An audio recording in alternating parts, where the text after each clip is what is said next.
Bismillahirrahmanirrahim. Assalamualaikum warahmatullahi wabarakatuh.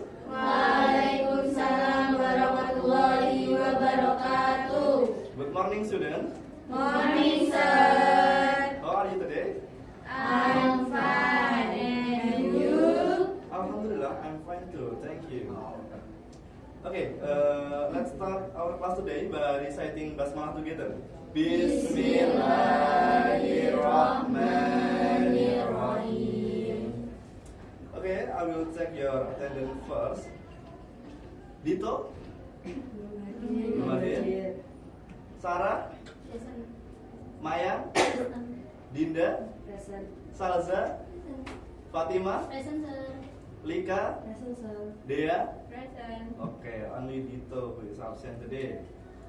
Okay, before we go to the material, do you still remember what did we learn in the previous meeting?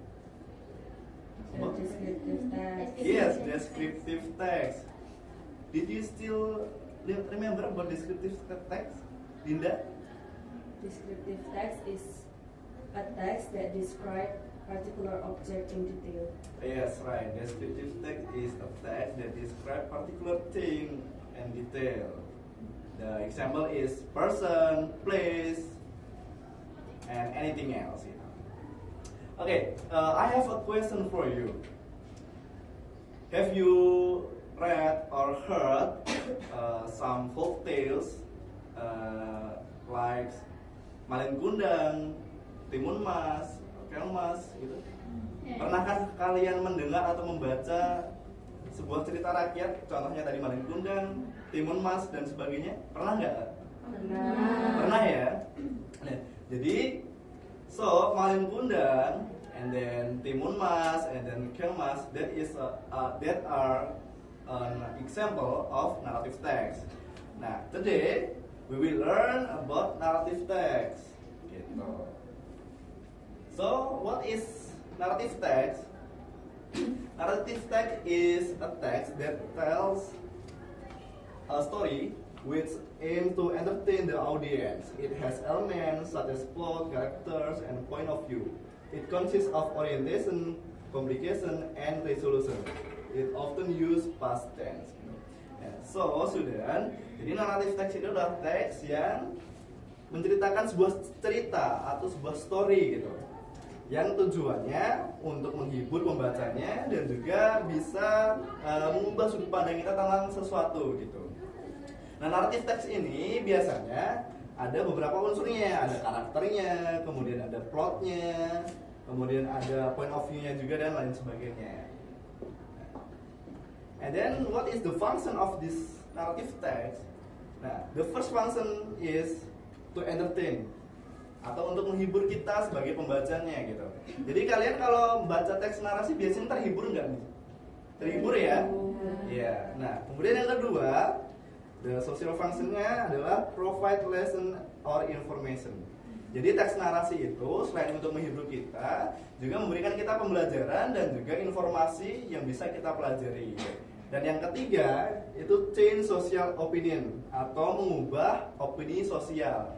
Jadi misalkan kita berpendapat dengan A itu B, tapi dengan membaca teks narasi yang awalnya kita menduga A itu B, bisa berubah menjadi A itu C, seperti itu.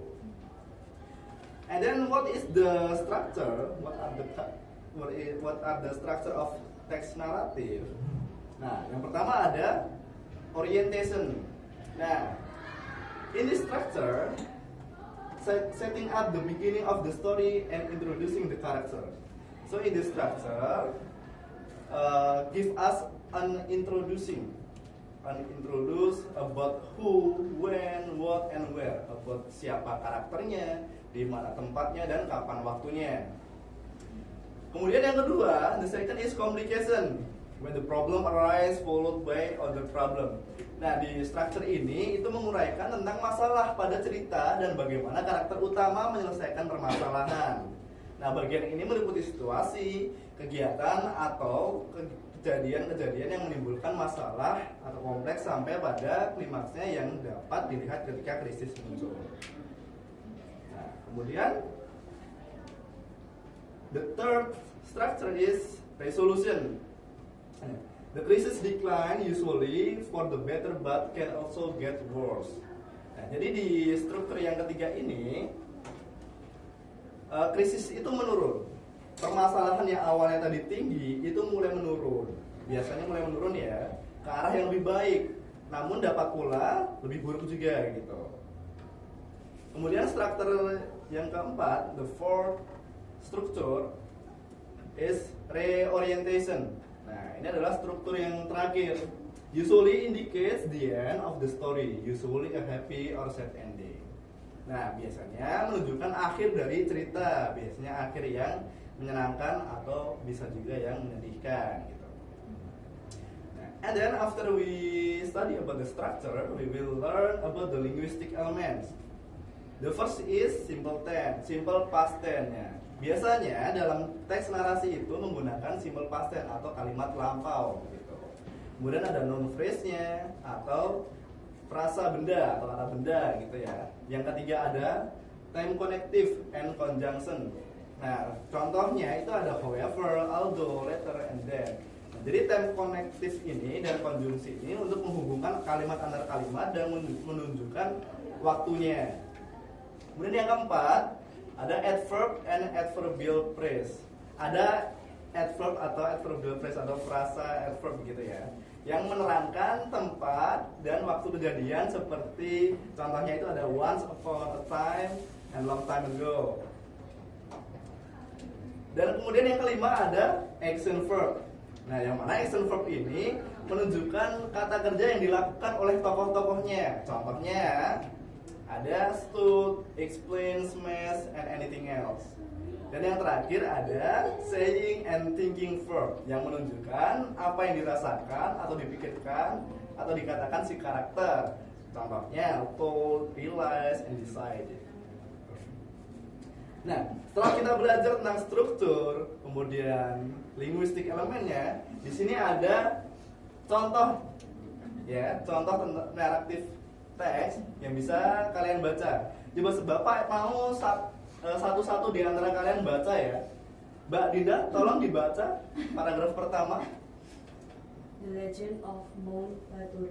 A long time ago, there lived on the island of Bali a giant light creator named Ho Iwu. The people of Bali used to say that Ho Iwu was everything, a destroyer as well as a creator. He was satisfied with the meal, but this meant for the Balinese people enough food for 1,000 men. Oke, terima kasih Mbak Dinda. Ini termasuk ke struktur yang apa coba Mbak Dinda? Bisa dibaca. Orientation. Orientation, iya benar. Tepuk tangan dulu untuk Mbak Dinda. Kemudian paragraf kedua, Mbak Mayang, tolong dibaca ya. Difficulties arose when for the first time the barns were almost empty and the new harvest was still a long way off. This made Kebo Iwo feel with great anger in his hunger. He destroyed all of the house and even the temple. It made the Balinese turn to rage. Nah, paragraf kedua ini masuk ke struktur yang mana? Bisa dibuka di bukunya. Oh iya. Coba. Complication. Iya, benar, masuknya ke paragraf complication. Kemudian paragraf ketiga, Mbak Sarah, coba dibaca. So they came together to plan steps to oppose this revolution using stupidity. Yeah. They asked Apo Iwo to build then a very big well, and he put all the horses and animals he had destroyed. After they fed Kebo Apo Iwo. Iwo, he began to dig a deep hole. Nah, paragraf ketiga ini masuk ke struktur yang mana, Mbak Sarah? Reorientation. Resolution. Iya, jadi ke paragraf yang ketiga masuknya ke resolusi. Tidak apa-apa. Kemudian paragraf terakhir, tolong Mbak Dea dibaca ya paragraf terakhir. Di buku ada kalau nggak kelihatan dari belakang. One day he had eaten too much. He fell asleep in the pool. The oldest man in the village gave a sign, and the villagers began to throw the limestone they had collected before into the hole. The limestone made the water inside the hole boiling. Couple Iwo was buried alive. Then the water in the well rose higher and higher until at last it overflowed and formed Lake Batur. The amount of earth that from the well side to Iya, Iwo is masuk aja, not Mas as Vito. among the Makasih, Pak. Ya, duduk di depannya nggak apa-apa. Bisa, Pak. Oke, Mbak Dia, makasih udah baca. Ini paragraf terakhir masuk ke struktur yang keberapa nih? Yang mana? Yang keempat. Terakhir reorientation. Iya, reorientation. Coba tepuk tangan untuk kita semuanya. Oke, alhamdulillah kita kan udah belajar nih tentang narrative text. Kita udah belajar apa itu narrative text, kemudian kita udah belajar strukturnya apa aja, linguistik elemennya seperti apa, social functionnya seperti apa, dan kita sudah tahu contoh dari narrative text. Sekarang I have an assignment for you. I want you to make narrative text.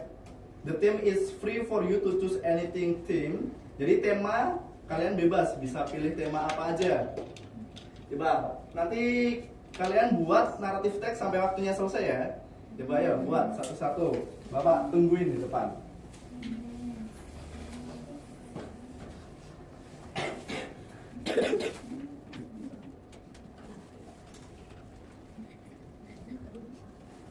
Udah dapat judulnya Mbak Dinda? Belum. Ya, coba ya. Gimana Mbak Sarah? Belum ya? Wih, pinter nih Mbak Fatimah udah sampai paragraf pertama ya. Kasih, Pak. Iya, iya. Mas Dito kalau bingung nanti tanya temennya ya, yang lain ya. Oh iya, Pak.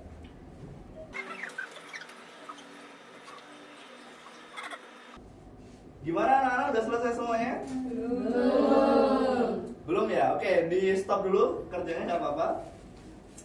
Baik anak-anak, ini karena waktunya sudah mau habis, ini kita stop dulu. Coba, tadi kan kita udah belajar about narrative text. Siapa yang masih ingat apa itu narrative text? Coba Mbak Maya? Sister Dinda? Mbak Maya lupa. Coba Mbak Fatimah yang di belakang. Coba, narrative text itu apa? Narrative text is a text with imaginary about character and event. Oke, benar. Coba, kalau social functionnya tadi ada 3, ada yang masih ingat? To entertain, benar. Kemudian apa lagi? Give lesson. Or information and then Yang terakhir, Social opinion. change social opinion. Iya, benar. Kemudian strukturnya ada 4 tadi, apa aja? Orientation, complication, resolution, reorientation. Oke, good. Terus unsur kebahasanya tadi ada simple, past tense, noun, phrase, time connective, conjunction. Ya, benar. Coba tepuk tangan untuk kita semuanya. Oke, alhamdulillah anak-anak, karena kita sudah selesai belajar tentang narrative text-nya, waktunya juga sudah habis. Tadi karena buat teks narasinya kan belum selesai, itu Yeah. jadi PR ya. Nanti Yeah. diselesaikan di rumah, minggu depan kita bahas satu-satu. Gitu. Oke, terima kasih, thank you for your attention. Bila Ifi sabil haq, fasabil khairat. Wassalamualaikum warahmatullahi wabarakatuh. Waalaikumsalam warahmatullahi wabarakatuh.